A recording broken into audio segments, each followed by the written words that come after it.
Halo, perkenalkan nama saya Herdiani Padang dari jurusan Akuntansi, Program Studi Akuntansi Keuangan Publik, Politeknik Negeri Medan. Baik, di sini saya akan mempresentasikan resume jurnal internasional terkait tugas seminar akuntansi yang dibimbing oleh Ibu Dr. Deliana, SE, AK, MSI, CE. Jurnal yang pertama adalah dengan judul jurnal The Inclusive of Profitability and Income Tax on Income Smoothing Ranking dengan nama penulis Ratna Ningrum. Publikasi ini diterbitkan pada tahun 2016 dan dipublikasi oleh Jurnal Bisnis dan Manajemen pada tahun 2016. Dan jurnal ini sudah terindeks oleh Sinta. Latar belakang dalam masalah ini adalah pemegang saham sebagai pelaku membuat kontrak untuk memaksimalkan kesejahteraan mereka dengan keuntungan yang terus meningkat gitu. Jadi manajer sebagai agen termotivasi untuk memaksimalkan pemenuhan kebutuhan ekonomi dan psikologis seperti gaji, bonus, pinjaman, atau kompensasi kontrak gitu. Jadi masalah keagenan muncul karena perilaku otomatis oleh si manajemen gitu, yaitu manajemen perilaku untuk memaksimalkan kesejahteraan mereka sendiri, dan manajemen ini kadang-kadang tidak memikirkan para investor gitu. Pendapatan adalah salah satu indikator untuk mengukur kinerja manajemen perusahaan. Perhatian investor seringkali terfokus hanya semata-mata oleh besarnya pendapatan yang dimiliki oleh perusahaan itu gitu. Jadi sehingga memberikan peluang bagi manajer atau manajemen untuk mengambil tindakan manajemen laba dengan cara pemerataan laba gitu. Jadi tindakan ini dilakukan oleh manajer dengan tujuan menciptakan laba yang stabil sehingga dapat mempengaruhi penilaian investor terhadap kinerja perusahaan gitu.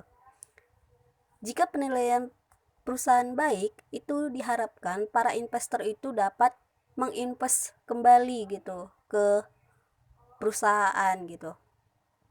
Dan upaya untuk mengurangi fluktuasi pendapatan sehingga jumlah laba dari suatu periode tidak terlalu berbeda dengan jumlah laba pada periode sebelumnya. Hasil penelitian ini menunjukkan bahwa ukuran perusahaan mempengaruhi tindakan perataan laba, probabilitas, dan leverage keuangan. Dan laporan konsolidasi dari tindakan pengaruh perataan laba komprehensif. Pengetahuan tentang pengaruh pajak terhadap perataan laba diharapkan menjadi masukan bagi pemerintah tentang kemungkinan hubungan antara pajak dan peringkat perataan laba. Kita masuk ke tinjauan literatur. Dalam tinjauan literatur kita bisa melihat pengertian dari perataan laba, di mana perataan laba itu berhubungan erat dengan konsep manajemen laba. Teori keagenan menyatakan bahwa praktik manajemen laba dipengaruhi oleh konflik kepentingan antara manajemen dan pemilik gitu. Manajemen termotivasi untuk memaksimalkan kebutuhan ekonomi dan psikologinya, antara lain itu ya investasi, pinjaman, dan kompensasi kontrak, memicu konflik kepentingan antara pelaku yaitu manajemen dengan calon investor gitu atau investornya gitu. Prinsipal diasumsikan hanya tertarik pada pengambilan keuangan yang diperoleh dari investasi mereka di perusahaan. Sementara manajemen atau manajer diasumsikan menerima kepuasan tidak hanya dari kompensasi finansial, tetapi juga tambahan lain yang terlibat dalam hubungan agensi. Investor dan kreditor suatu perusahaan akan merasa lebih percaya diri dalam manajemen perusahaan yang dapat melaporkan laba yang lebih stabil, sehingga merupakan suatu yang logis dan rasional bagi manajer untuk mencoba meratakan laba menggunakan akuntansi keuangan. Menurut EK artikel, ada dua jenis perataan laba. Yang pertama itu adalah aliran alami dari perataan laba gitu. Yang kedua itu ada perataan laba yang tidak alami. Yang kedua itu ada pengembangan hipotesis, pengaruh pajak penghasilan terhadap pemeringkatan income smoothing. Menurut teori keagenan, manajemen akan selalu bertindak untuk kepentingan mereka yang belum cukup yakin dengan kepentingan pemegang saham dan pemerintah, sehingga mereka akan mengambil kebijakan pajak untuk mengurangi biaya. Misalnya, mereka memanipulasi pendapatan dan biaya untuk mentransfer beban pajak ke periode berikutnya gitu. Jadi penghasilan yang terlalu tinggi akan meningkatkan pajak yang harus dibayar oleh perusahaan, sedangkan penurunan laba yang terlalu rendah akan menunjukkan kinerja perusahaan yang buruk, sehingga ada kemungkinan manajemen membuat laba yang dilaporkan tidak berfluktuasi dengan cara merapikan laba untuk menghindari pembayaran pajak yang terlalu tinggi. Maka, memanipulasi laba mungkin akan menjadi pilihan bagi manajer sehingga pajak yang dibayarkan tidak terlalu tinggi pada suatu waktu gitu. Jadi inilah yang akan membuat manajemen berusaha mengalihkan pendapatan dari satu tahun ke tahun berikutnya untuk mendapatkan pembayaran pajak yang paling minimal. Pengaruh probabilitas terhadap pemeringkatan laba. Probabilitas adalah kemampuan perusahaan untuk menghasilkan laba. Salah satu ukuran rasio probabilitas laba atas aset yaitu ROA.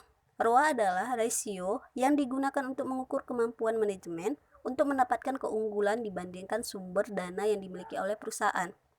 Perusahaan dengan pengembalian aset yang rendah memiliki kecenderungan lebih besar untuk memperlancar laba gitu. Jadi, diduga bahwa fluktuasi laba akan berdampak pada probabilitas yang lebih rendah atau menurun dengan memperlancar laba. Baik, kita masuk ke metode penelitian. Dalam metode dalam penelitian ini adalah dengan menggunakan regresi multivariate. Sampel yang digunakan yaitu perusahaan manufaktur dalam jenis industri dasar dan kimia yang terdaftar pada Bursa Efek Jakarta atau BEJ. Sampel pembelian berdasarkan proporsi sampling dengan kriteria sebagai berikut. Perusahaan terdaftar sejak 1 Januari 2010 hingga Desember 2014. Data tidak lengkap 13 perusahaan. Mata uang yang digunakan secara tidak konsisten dalam laporan keuangan selama periode. Dan jumlah perusahaan yang termasuk dalam penelitian ini adalah 45 perusahaan. Hasil penelitiannya ini adalah koefisien determinasi dan nilai F. Hasil koefisien determinasi untuk persamaan regresi menunjukkan nilai abjad R request S square. Hasil penelitian dalam artikel ini adalah koefisien determinasi dan nilai F untuk persamaan regresi menunjukkan nilai adjusted R square sebesar 0,80. Ini menunjukkan bahwa perubahan 80% dalam variasi pemerataan laba variabel dapat dijelaskan oleh probabilitas dan pajak penghasilan perusahaan. Hasil uji nilai F menunjukkan nilai F sebesar 2,913 dengan nilai P 0,65 sehingga dapat disimpulkan bahwa model regresi telah sesuai dengan data yang digunakan. Nilai T hipotesis bertujuan untuk menguji pengaruh probabilitas terhadap peningkatan pemerataan laba. Dari tabel 4 diketahui bahwa variabel probabilitas memiliki koefisien regresi sebesar 0,56 dengan nilai P 0,26. Pengujian menghasilkan yang signifikan sehingga dapat disimpulkan bahwa efek negatif dari probabilitas terhadap peringkatan perataan laba. Ini menunjukkan bahwa semakin tinggi probabilitas perusahaan, semakin rendah peringkat perusahaan dalam pemerataan laba. Dan sebaliknya, Semakin tinggi probabilitas perusahaan akan cenderung tidak melakukan perataan laba karena perusahaan semakin menjadi sorotan publik, sehingga perusahaan tersebut cenderung berusaha mencegah tindakan dan membayangkan kredibilitas perusahaan. Hasil uji regresi menunjukkan nilai koefisien regresi sebesar 0,04 dengan nilai pi. Dapat disimpulkan bahwa pajak tidak mempengaruhi perataan laba sehingga hipotesis 2 tidak didukung. Temuan ini konsisten dengan penelitian Pratiwi pada tahun 2014 yang menunjukkan bahwa pajak tidak mempengaruhi praktik perataan laba gitu. Jadi kesimpulannya adalah perataan laba adalah upaya menormalkan pendapatan untuk mencapai tingkatan yang diinginkan. Diduga fluktuasi laba berdampak pada penurunan probabilitas yang mendorong manajer melakukan perataan laba. Perataan laba di samping manajer bertujuan untuk meminimalkan pajak yang harus dibayar gitu. Jadi hasil penelitian ini menunjukkan bahwa pengaruh negatif pada peringkat probabilitas perataan laba ini membuktikan bahwa semakin rendah probabilitas pendapatan, semakin tinggi peringkat atau semakin tinggi dalam praktik perataan laba gitu. Jurnal yang kedua yaitu dengan judul The Influence of Audit Opinion dan Managerial Ownership on Income Smoothing in Banking Companies. Dengan nama penulis dia Resti Utami, ND, Evana Yudiansyah.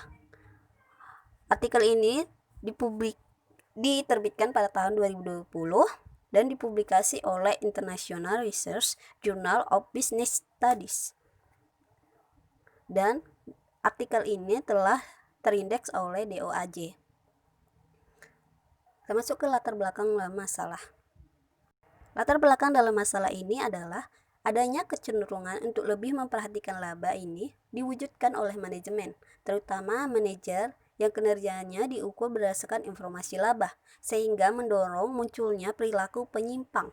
Salah satunya adalah manajemen laba gitu. Asimetri informasi yang ada pada antara manajer dan pemegang saham telah memposisikan manajer di atas pemegang saham. Oleh karena itu, perusahaan dengan praktik kebijakan mengungkapkan informasi yang lemah dapat menyebabkan manajer mengambil keuntungan dalam mengejar kepentingan pribadi mereka dengan mengorbankan pemegang saham gitu. Jadi, banyak kasus tindakan manajemen laba menyebabkan skandal pelaporan akuntansi. Yang pertama itu yang banyak melakukan manajemen laba itu adalah Toshiba Corp, di mana perusahaan ini adalah perusahaan teknologi karena diduga membuat laporan keuangan palsu. Pemalsuan data yang melanda perusahaan ini disebabkan oleh kurangnya kontrol kualitas dan perusahaan hanya berfokus pada peningkatan laba gitu. Jadi banyak juga kasus-kasus lain, diantaranya adalah kasus Kimia Farma. Banyak kasus lain yaitu Kimia Farma dan Lipo Bank. Ada juga kasus tentang PT Bank Bukopin dan lain sebagainya gitu, yang memanfaatkan pemerataan laba. Jadi si peneliti ingin meneliti adanya keterkaitan antara kepemilikan manajerial dengan pajak opini audit terhadap income smoothing gitu. Dalam tinjauan literatur kita mengetahui bahwa adanya agensi teori. Agensi teori ini adalah teori yang membahas perbedaan minat antara agen dan pelaku gitu. Jadi teori keagenan adalah bentuk desain kontrak yang paling tepat untuk mengintegrasi kepentingan prinsipal dengan agen. Dalam hal terjadi konflik kepentingan, perusahaan memiliki banyak kontrak, misalnya kontrak kerjasama, kontrak antara pinjaman antara perusahaan dan kreditornya gitu. Manajemen memiliki banyak informasi dapat mendorong manajer untuk mengambil tindakan sesuai dengan keinginan dan minatnya mereka. Itu terkadang ada kebijakan tertentu yang dilakukan oleh manajer perusahaan tanpa sepengetahuan pemilik modal atau investor gitu. Yang selanjutnya itu ada pengertian audit. Kualitas auditor diperlukan dalam menentukan laporan keuangan yang baik, dan auditor berkualitas tinggi yang diharapkan dapat meningkatkan kepercayaan investor. Jadi, pendapat audit ini gitu, pendapat auditor itu untuk kepentingan si investor gitu. Jadi, pendapat auditor itu bisa dibagi menjadi 5, yaitu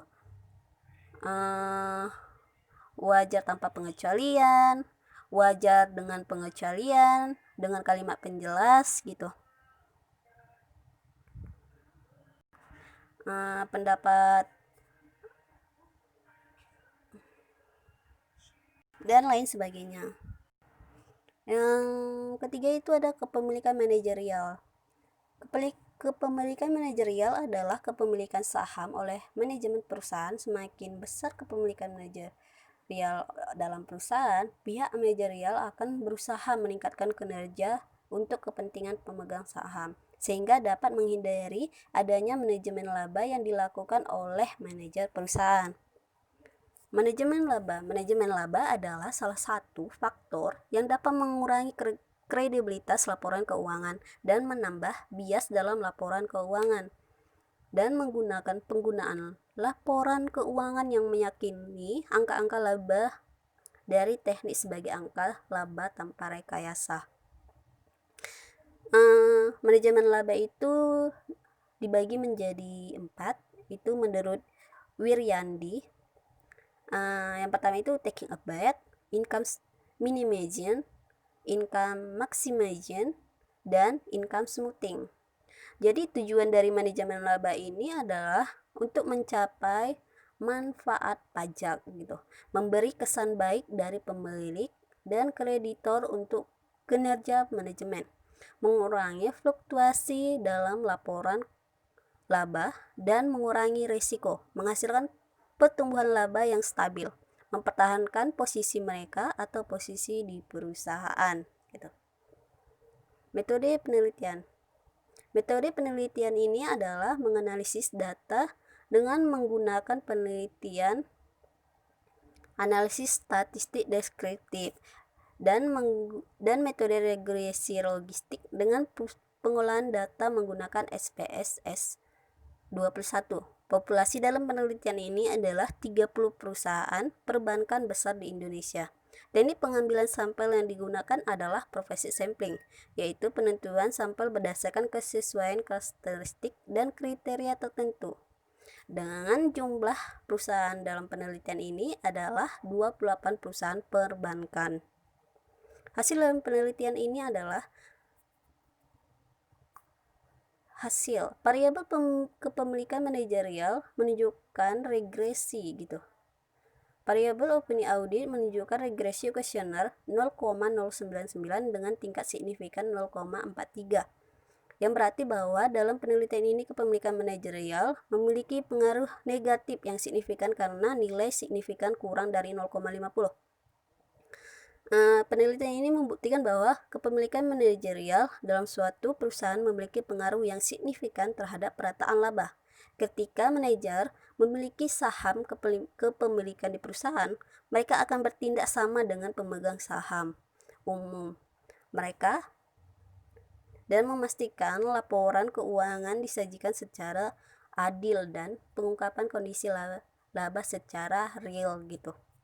Jadi semakin besar kepemilikan manajerial manajemen di dalam perusahaan, maka pihak manajer itu berusaha meningkatkan kinerjanya untuk kepentingan pemegang saham, karena dia juga memegang saham di perusahaan tersebut gitu.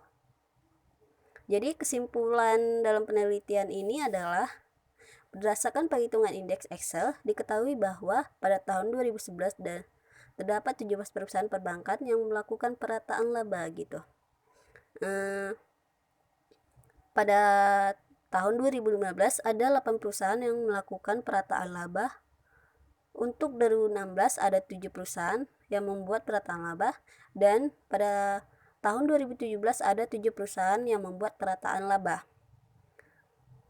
Opini audit tidak mempengaruhi perataan laba di perusahaan perbankan di Indonesia. Kepemilikan manajerial mempengaruhi perataan laba perusahaan perbankan di Indonesia gitu. Jurnal yang selanjutnya itu adalah Managing Accrual for Income Smoothing Empirical Evidence from Pakistan dengan nama penulis Rahel Sabda and Chen Yan. Artikel ini telah diterbitkan pada tahun 2016 dengan dipublikasi oleh Journal of Accounting in Emerging Economies, dan jurnal ini sudah terindeks oleh Emerald Insight. Latar belakang masalah. Dalam latar belakang masalah ini adalah manajemen laba nyatanya memiliki implikasi yang berbeda untuk margin laba gitu. Pengurangan tidak normal dalam pengeluaran diskresi seperti penelitian dalam pengembangan iklan, penjualan umum, dan biaya administrasi gitu. Sementara dapat meningkatkan laba saat ini dan memungkinkan perusahaan untuk memiliki laba yang lebih tinggi yang mengalir pada perusahaan. Namun bentuk kemungkinan perusahaan untuk memiliki laba yang lebih tinggi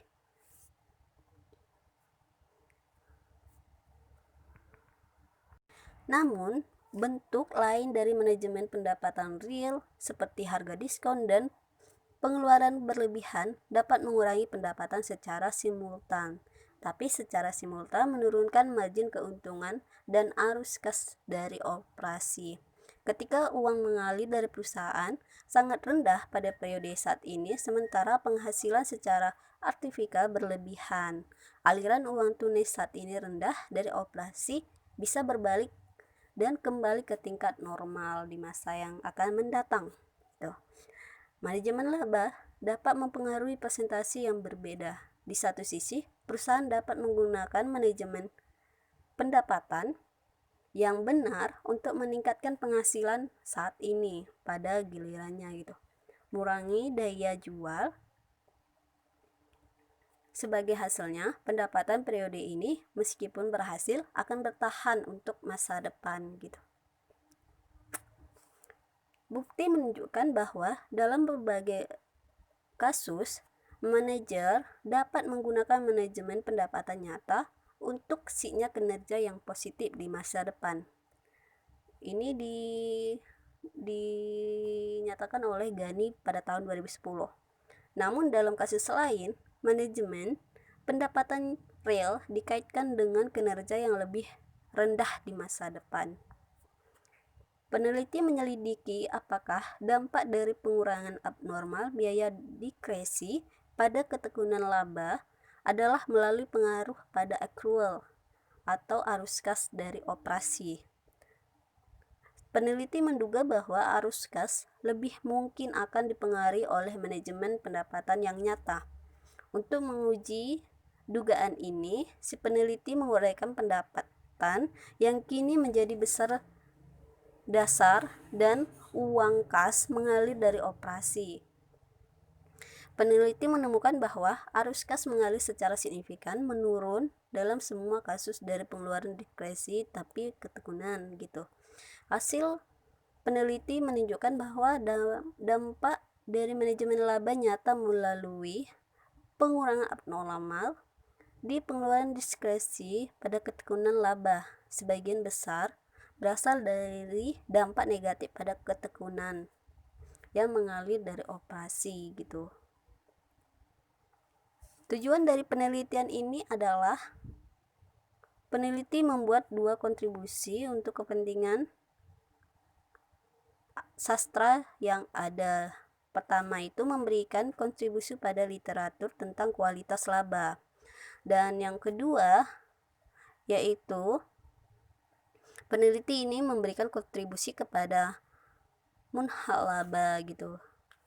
Penelitian ini berkontribusi pada literatur tentang memeriksa kualitas laba di bawah manajemen laba tertentu. Studi sebelumnya mendokumentasikan tren bahwa manajemen meningkatkan penggunaan aktivitas operasi nyata untuk mengelola pendapatan setelah berlalunya SOX. Tinjauan literatur. Dalam tinjauan literatur, banyak literatur yang mendefinisikan manajemen laba nyata sebagai tindakan manajemen yang menyimpang dari praktek bisnis normal, dilakukan dengan tujuan utama dari penelitian laba saat ini, dengan mengubah operasional mendasari firma yang terlibat dalam pendapatan. Manajemen nyata pengaruh periode pendapatan saat ini pada biaya nilai ekonomi di masa mendatang. Beberapa insentif yang berbeda bisa dimainkan ketika perusahaan memilih untuk menggunakan manajemen laba yang nyata dalam mengelola laba, terutama perusahaan-perusahaan yang dapat menggunakan manajemen laba nyata untuk meningkatkan laba yang tepat dilaporkan dalam periode saat ini atau periode berjalan, untuk laba halus atau laba sinyal keuntungan di masa depan gitu. Untuk terlibat dalam manajemen pendapatan nyata, manajer harus melewatkan proyek-proyek NPV positif yang diawalkan didanai oleh tingkat abnormal R&D, iklan, dan sebagainya. Melewati proyek NPV positif akan membahayakan perusahaan-perusahaan masa depan. Oleh karena itu, pada tingkat konseptual, manajemen pendapatan real dicapai melalui pengurangan abnormal dalam pengeluaran diskresi untuk mengurangi proyek-proyek NPV positif gitu. Pengeluaran diskresional umumnya dalam bentuk uang tunai, meskipun dalam beberapa kasus juga dapat dalam bentuk akrual.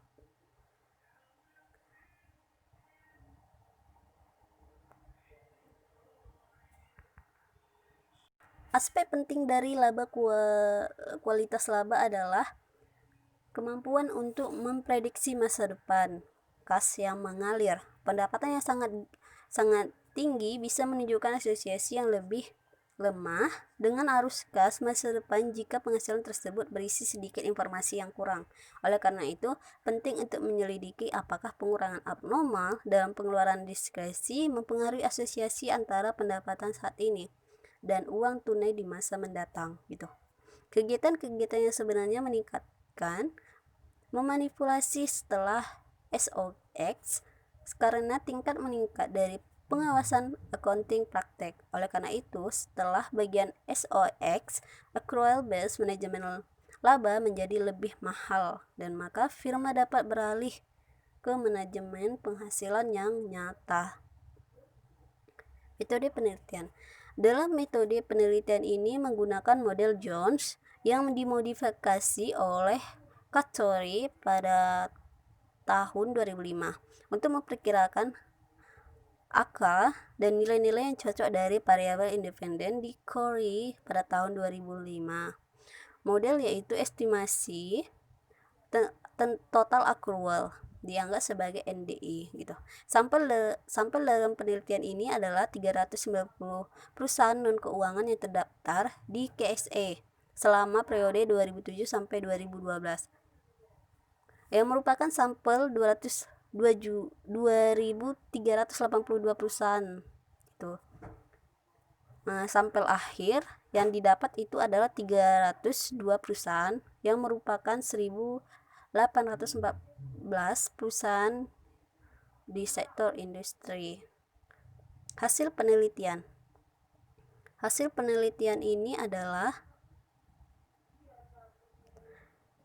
probabilitas NDI memiliki koefisien negatif yang signifikan, yaitu 0,15 signifikan pada 1%. Dalam model 2, seperti dibahas dalam penelitian sebelumnya, NDI adalah fungsi dari berbagai variabel ekonomi perusahaan, dan perusahaan yang mengalami fluktuasi yang relatif lebih besar dalam kegiatan ekonomi. Ukuran memiliki koefisien positif yang signifikan 0,87 signifikan pada 1%. Ini menunjukkan bahwa perusahaan-perusahaan kecil memiliki lebih banyak nilai negatif untuk core gitu, dan karenanya lebih agresif terlibat dalam perataan laba melalui manipulasi akrual. Koefisien ROA tidak signifikan dalam model penelitian ini. Nah, si peneliti dapat menggambarkan hubungan sistematis apapun antara kinerja perusahaan dan perataan laba, karena ukuran kinerja perusahaan adalah rata-rata pengambilan aset ROA selama periode sampel yang tidak dipertimbangkan gitu. Kesimpulan dalam penelitian ini adalah manajemen dapat memotong pengeluaran diskresional untuk secara opportunistik meningkatkan pendapatan periode berjalan atau untuk memberi sinyal informasi pribadi mereka tentang keuntungan masa depan yang positif. Karena manajemen laba real melalui pengurangan abnormal adalah pengeluaran diskresi biasanya dicapai dengan mengorbankan proyek NPV positif yang berkelanjutan. Oleh karena itu, manajemen laba real melalui pengurangan abnormal dalam pengeluaran diskresi lebih cenderung mengurangi persistensi laba. Hasilnya konsisten dengan penelitian sebelumnya yang mendokumentasi hubungan negatif antara manajemen laba real dan kinerja masa depan perusahaan. Dalam menguji apakah pengaruh seperti itu terhadap persistensi laba adalah melalui arus kas atau accrual. Peneliti menemukan bahwa manajemen laba real dengan pengeluaran abnormal dalam semua jenis pengeluaran diskresional mempengaruhi uang tunai dari operasi lebih dari mempengaruhi accrual. Selain itu, hasilnya menunjukkan bahwa pendapatan yang kurang persisten sebagai hasil dari manajemen pendapatan real kurang informatif tentang arus kas di masa depan. Baiklah, saya rasa cukup dalam penjelasan saya. Jika ada lebih dan kurang dari penjelasan saya mohon maaf dan saya ucapkan terima kasih.